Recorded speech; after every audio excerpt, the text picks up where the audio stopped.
Good morning student, आपका बहुत बहुत स्वागत है आपके अपने यूट्यूब चैनल गुरुजी उत्तराखंडी में। तो स्टूडेंट, इससे पहले वाले लेक्चर में हमने केमिकल रिएक्शंस का पहला वाला पार्ट पढ़ा था। आज इसका पार्ट नंबर 2 है और इसके बाद हम आपका कुछ एमसीक्यूज करेंगे। तो चलिए आज की इस वीडियो को शुरू करने के लिए मैं ले चलता हूं आपको अपनी कंप्यूटर स्क्रीन पर। अगर आप उत्तराखंड में रहकर सरकारी नौकरी की तैयारी कर रहे हैं और सफलता पाना चाहते हैं तो अभी डाउनलोड करें वेदाश्री लर्निंग ऐप। डिकम्पोजिशन मतलब टूटना, उसका उल्टा। वहां पे जोड़ना था, यहां पर टूटना है। इस अभिक्रिया में एकल अभिकारक टूटकर दो या दो से अधिक उत्पाद बनाते हैं। इस अभिक्रिया में एकल अभिकारक टूटकर दो या दो से अधिक उत्पाद बनाते हैं, उसको हम वियोजन अभिक्रिया, डिकम्पोजिशन अभिक्रिया बोलते हैं। जैसे ए टूटा बी और सी में। अब ये वियोजन, ये जो डिकम्पोजिशन है, किस किस के द्वारा किया जा सकता है? ऊष्मा के द्वारा किया जा सकता है, विद्युत के द्वारा किया जा सकता है, सूर्य के प्रकाश में किया जा सकता है। आप समझिएगा, ठीक है।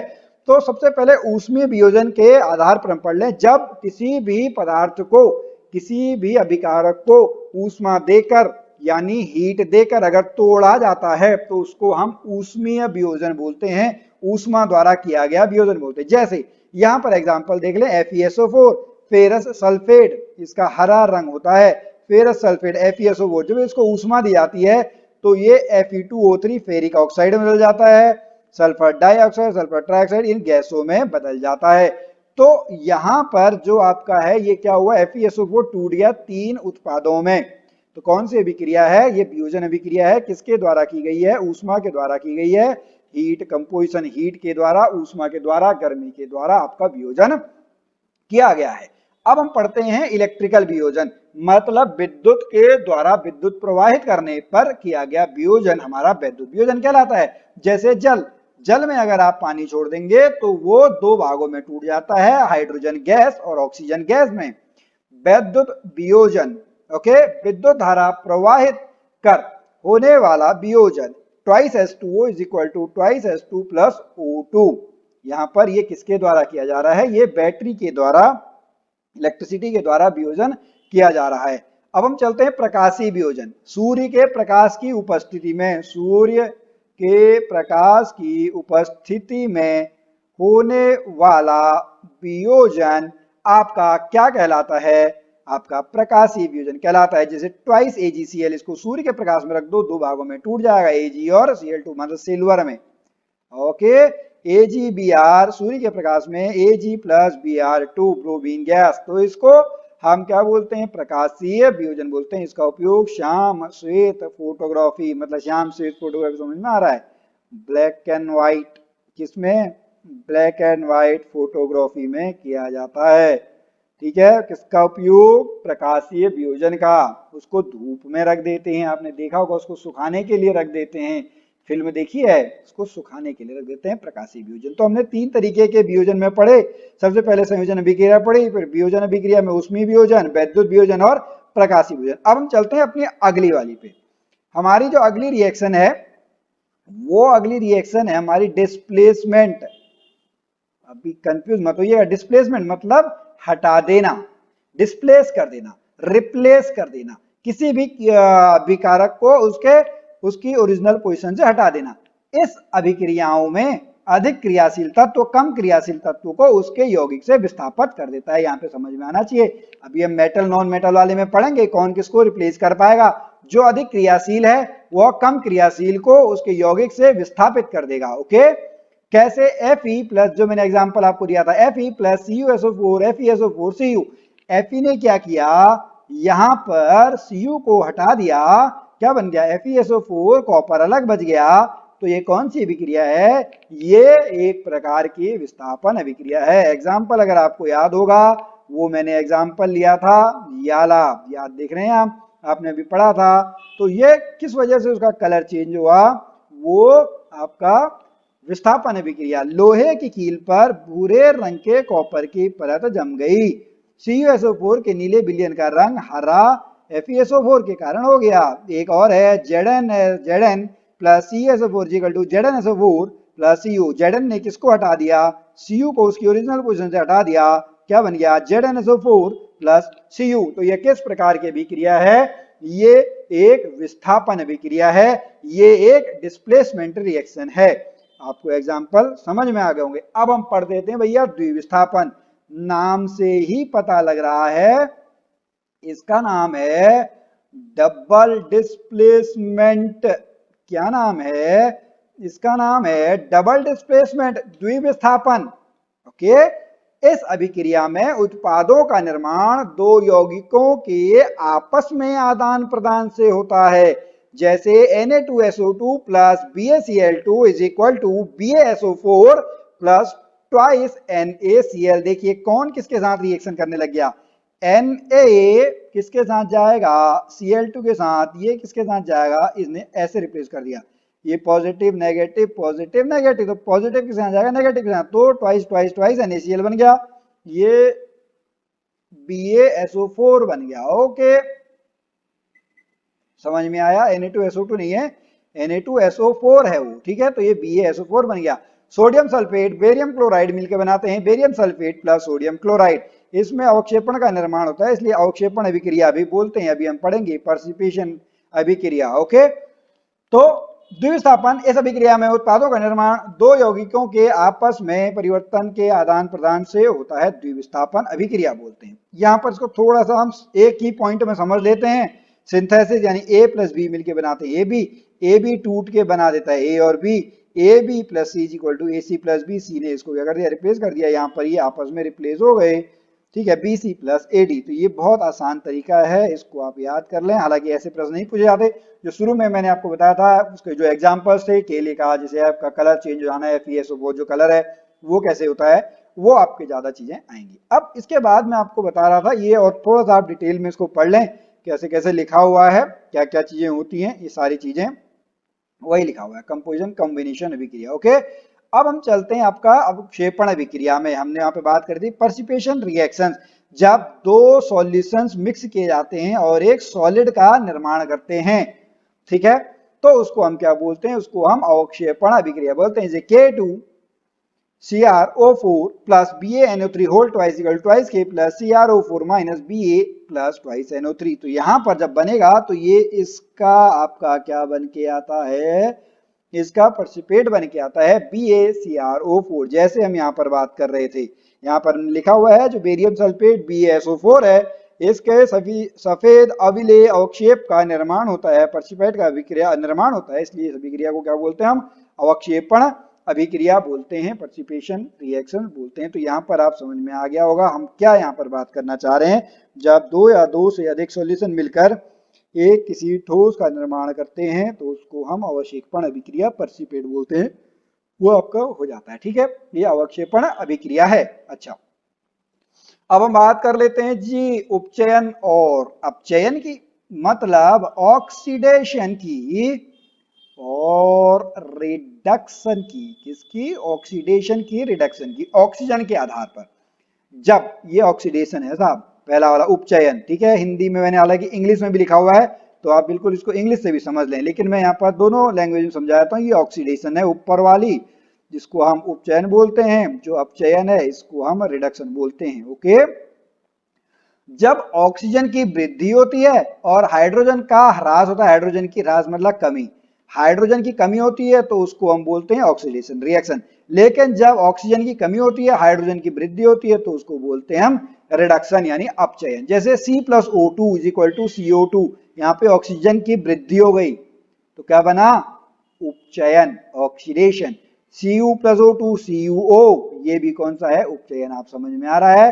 आपको देखने में लग रहा होगा बड़ा आसान सा है, ठीक है। जब किसी पदार्थ में ऑक्सीजन की वृद्धि होती है और हाइड्रोजन की कमी होती है तो उसको बोलते हैं ऑक्सीडेशन। ठीक इसका उल्टा, जब ऑक्सीजन की कमी होती है, हाइड्रोजन की वृद्धि होती है तो उसको बोलते हैं अपचयन यानी रिडक्शन अभिक्रिया। CuO plus H2 equal to Cu plus H2O, ये जो आपकी अभिक्रिया है, इसलिए मैंने इसको यहाँ पर नहीं बोला। ये आपका यहाँ पर दोनों काम हो रहे हैं, उपचयन भी अपचयन भी। तो इस प्रकार की अभिक्रिया को हम बोलते हैं रिडॉक्स रिएक्शन। क्या बोलते हैं? हम इसको बोलते हैं रिडॉक्स रिएक्शन। ओके, यहां पर लिखा हुआ है, जहां पर दोनों अभिक्रियाएं, रिडक्शन भी और ऑक्सीडेशन भी, दोनों अभिक्रियाएं सॉरी दोनों अभिक्रियाएं साथ साथ होती हैं तो उसको हम क्या बोलते हैं, रिडॉक्स रिएक्शन बोलते हैं। बड़ा इंपॉर्टेंट है, बड़ा समझने वाला है, प्रश्न बन सकता है। ऑक्सीकरण अभिक्रिया में क्या होता है, ऑक्सीजन का ह्रास होता है, ऑक्सीजन में वृद्धि होती है या हाइड्रोजन में वृद्धि होती है, ये कुछ नहीं कह सकते।